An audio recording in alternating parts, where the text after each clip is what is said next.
भाई कान खोल के सुन ले, अगर दोबारा ऐसी घटना हो तो तेरे घर में घुस के गोली मार देंगे।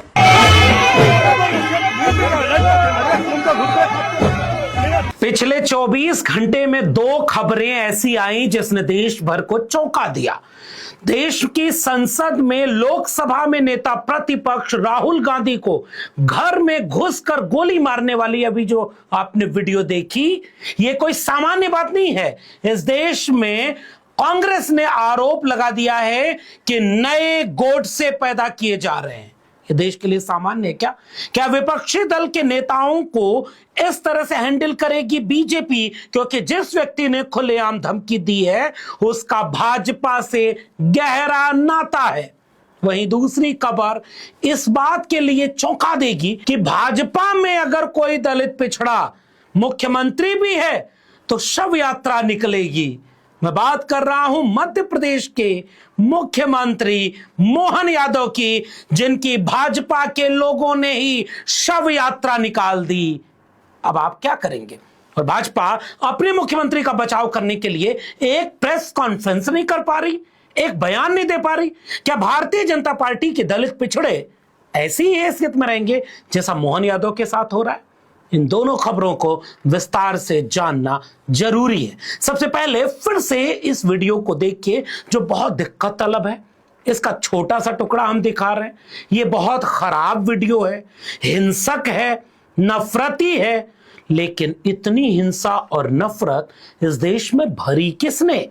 इस देश की राजनीति में जिससे लोग सहमत असहमत होते थे, उनसे सवाल करते थे। लेकिन ये क्या दृश्य बन रहा है भारत में कि ओम बिड़ला, उनका अपमान कर दिया कांग्रेस के कुछ सांसदों ने, उनके चैम्बर में घुस करके सख्त व्यवहार कर दिया। उसके बाद क्या इस तरह की धमकी ओम बिड़ला के चहेते नेता ने खुद पब्लिक में आकर दे दी कि अगर 24 घंटे के अंदर, उसकी धमकी सुनिए, अगर 24 घंटे के अंदर ये नहीं हुआ तो घर में घुसकर मारेगा। सुनिए। जिस प्रकार से भारत की संसद में कांग्रेस के 25 सांसदों ने घुसकर श्रीमान लोकसभा अध्यक्ष ओम बिड़ला से जो गाली गलौज करी है, उसकी हम सभी भारतीय जनता पार्टी के कार्यकर्ता, करनी सेना के कार्यकर्ताओं में काफी रोष भी आते हैं। दोबारा ऐसी घटना हुई उन सांसदों के घर में घुसकर हम तोड़फोड़ करेंगे। और मुझे लगता है कि राहुल गांधी का आदेश पर यह घटना हुई है। राहुल गांधी कान खोल कर सुन ले, अगर दोबारा ऐसी घटना हुई तो तेरे घर में घुसकर हम गोली मार देंगे। इस छोटे से टुकड़े को सुनने के बाद आप समझ गए होंगे कि यह कितनी हिंसक और नफरती बात है। सबसे पहले तो मैं इस देश के उन तमाम नौजवानों को गुजारिश करता हूं, तुम्हारी महबूब पार्टी भाजपा भले हो, तुम्हारे महबूब नेता मोदी, शाह, योगी इस तरह के भले हो, तुम हिंसक मत बनो। ये नफरत है, तुम्हारे भविष्य को बर्बाद कर देगी। और जब बर्बादी हो रही होगी तो इनमें से कोई नेता तुम्हें बचाने नहीं आएगा। इस तरह की हिंसा में मत फंसो। किसी की हिंसा नहीं होती। लेकिन जरा इसका परिचय जान लीजिए। यह शख्स जो वीडियो बना रहा है, इसका नाम सोशल मीडिया पर बताया गया है राज सिंह आमेरा, जिसने पीछे जो तस्वीर लगाई थी उसमें मोदी जी से हाथ मिला रहे हैं ओम बिड़ला। यानी इसके महबूब नेता कौन? नरेंद्र मोदी। इसके दूसरे महबूब नेता कौन? ओम बिड़ला, बीजेपी के। गले में पट्टा किसका? बीजेपी का। क्या बीजेपी इस तरह से इस देश को नफरत की आग में झोंकना चाहती है? क्या भारतीय जनता पार्टी अपने विपक्ष के नेताओं के प्रति यही राजनीतिक व्यवहार रखना चाहती है? क्या भारतीय जनता पार्टी यह नहीं जानती कि ममता बनर्जी या स्टालिन या बाकी जगह पर अगर कोई विपक्ष का नेता कोई थोड़ा सा कुछ दाएं बाएं कर दे तो कैसे ये लोग रोड पर कहते हैं कि लोकतंत्र की हत्या हो गई, और यहां हत्या की धमकी दी जा रही है।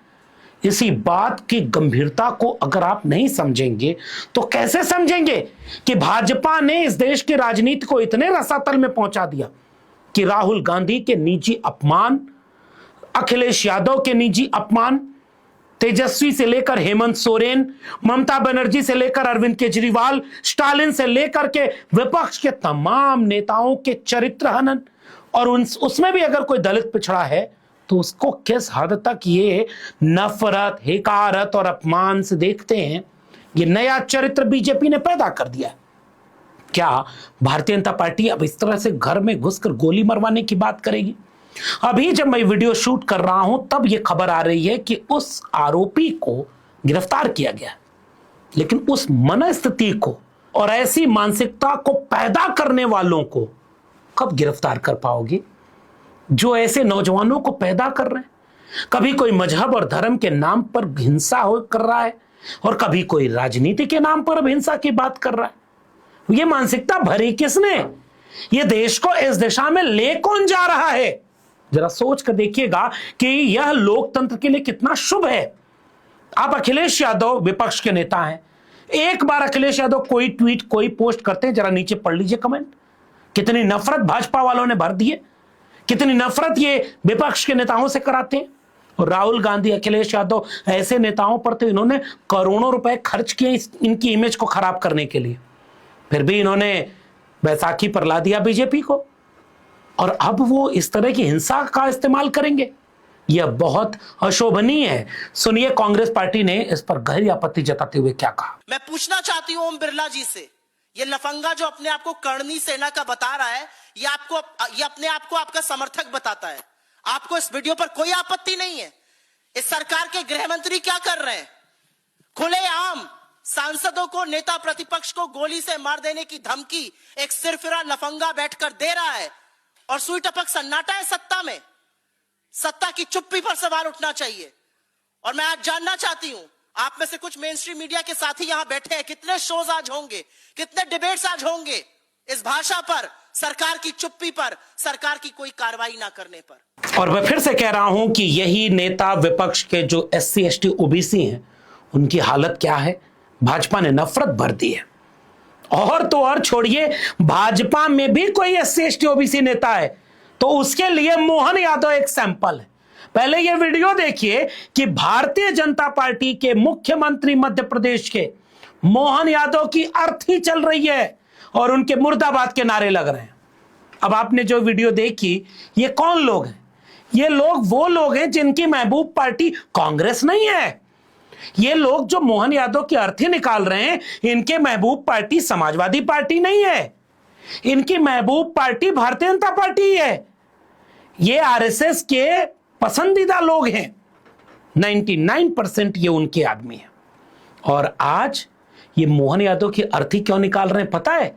क्योंकि विपक्ष के दबाव में, OBC महासभा और तमाम सामाजिक संगठनों के दबाव में मोहन यादव की सरकार ने सर्वसम्मत से एक फैसला ले लिया कि मंडल आयोग की सिफारिश के मुताबिक 27% आरक्षण पूरे देश में लागू है।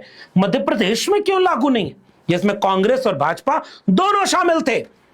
और जब उन्होंने सर्वसम्मति के दबाव में, आंदोलन और सामाजिक संगठनों के दबाव में यह फैसला लिया कि हम इसका कोर्ट में फैसला लेंगे कि भाई हम 27% आरक्षण देना चाह रहे हैं, क्योंकि पिछली बार कमलनाथ की सरकार ने कोशिश की, कोर्ट से रुक गई।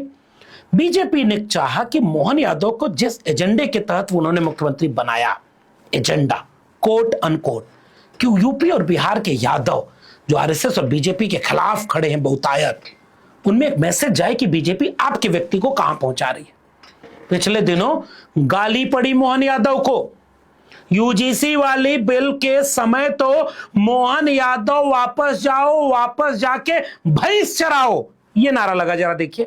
मोहन यादव जाएगा, आगे भैंस चराएगा, मोहन यादव जाएगा, आगे भैंस चराएगा, मोहन यादव जाएगा, आगे भैंस चराएगा। अब मैं ये जानना चाहता हूं कि एक अभी भाजपा वाले ने अपने मुख्यमंत्री का बचाव क्यों नहीं किया?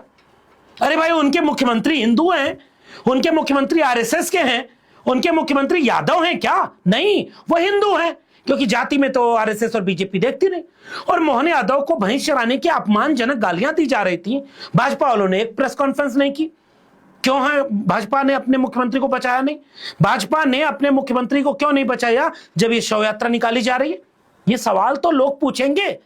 और एक पुराना भाषण जिसकी वजह बताई जा रही है, जरा देखिए। मोहन यादव कह रहे हैं 27% आरक्षण डंके की चोट पर हम दिलवाएंगे। हम डंके की चोट कह रहे हैं 27% आरक्षण के लिए हम निश्चित रूप से देने वाले हैं।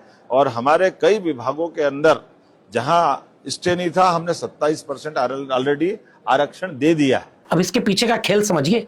ऐसा नहीं है कि मोहन यादव पिछड़ा हितैषी हो गए, ये तो दबाव कुछ और है। कोर्ट में पैरवी कौन कैसे कर रहा है? क्या मध्य प्रदेश सरकार ने कोर्ट में वाजिब पैरवी की? ओबीसी महासभा से लेकर तमाम सामाजिक संगठनों ने इस पर गहरी आपत्तियां कई बार दिखाई कि जैसी पैरवी सुप्रीम कोर्ट में होनी चाहिए थी वैसी पैरवी क्या मध्य प्रदेश की बीजेपी सरकार ने किया? और इसीलिए आज जो फैसला आ गया है वो फैसला गौर से देखिए। सुप्रीम कोर्ट ने कह दिया कि मध्य प्रदेश में ओबीसी को 27% आरक्षण वाली याचिकाएं हाई कोर्ट भेजी जा रही हैं। हाई कोर्ट अब इसमें फैसला लेगा। अब आप देखिए, हाई कोर्ट से सुप्रीम कोर्ट, सुप्रीम कोर्ट से हाई कोर्ट, फिर किसी और कोर्ट, आरक्षण नहीं मिलेगा पिछड़ों को। और शव यात्रा से लेकर गाली खाएगा पिछड़ा, अगर यादव है तो भी। कंधों से ऊंची कभी छाती नहीं होती, धर्म से बड़ी कोई जाति नहीं होती, सब हिंदू एक। और मोहन यादव गाली खा रहे हैं, एक हिंदू संगठन उनको बचाने नहीं आ रहा। चलो भाजपा नहीं बचा रही, भाजपा का चरित्र लोग जान रहे हैं। ये हिंदू राष्ट्र बनाने वाले कहां हैं? ये बेचारे मोहन यादव 27% ओबीसी को संवैधानिक आरक्षण देने की बात कर रहे हैं, गाली खा रहे हैं। शव यात्रा निकाली गई है, शव यात्रा हिंदुओं ने निकाल दी, हिंदू की शव यात्रा। ये क्या हो रहा है भाजपा के राज में? ना अभी ओबीसी को 27% आरक्षण मिला और ना अभी ओबीसी का न्याय हुआ। और जो बेचारा थोड़ा बहुत दबाव में कोशिश कर रहा था वो यादव हो गया, हिंदू हृदय सम्राट नहीं रहा। भले ही वो आरएसएस में जाता हो, मंदिर मंदिर जाता हो, खूब आरती करता हो, सनातन की बात करता हो, आरएसएस का काम करता हो, पीछे से सरकार आरएसएस के लोग चला रहे हैं, फिर भी यादव होकर भैंस चराने का गाली खा रहा है। और अब तो शव यात्रा निकाल दी गई। क्या यही है भाजपा का चाल चरित्र और चेहरा?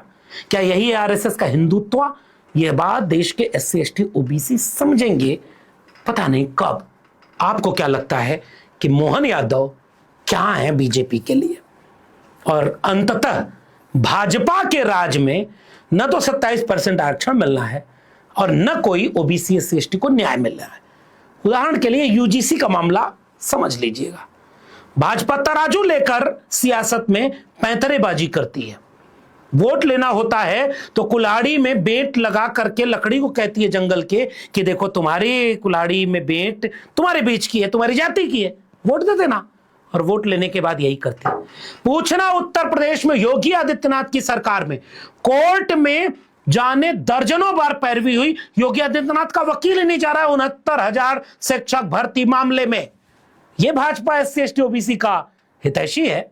नहीं साहब, ये शव यात्रा देखते रहना इस देश के पिछड़ों, दलितों और आदिवासियों। भाजपा का चाल चरित्र और चेहरा समझ में आ जाएगा। वीडियो अगर जरूरी लगे तो शेयर करना मत भूलिएगा। फिलहाल इस वीडियो में इतना ही। मेरे चैनल को सब्सक्राइब नहीं किया तो जाते हैं तो चैनल को सब्सक्राइब करना मत भूलिएगा। बेल आइकॉन यानी घंटी बटन दबाएंगे तो अगली वीडियो की सूचना मिलेगी। ज्वाइन करेंगे तो हमें ताकत और हिम्मत मिलेगी। अगर आप इस वीडियो को ट्विटर यानी एक्स या फेसबुक पर देख रहे हैं तो डॉक्टर लक्ष्मण यादव को फॉलो और सब्सक्राइब करना मत भूलिएगा। फिर मिलेंगे, तब तक के लिए बहुत बहुत धन्यवाद।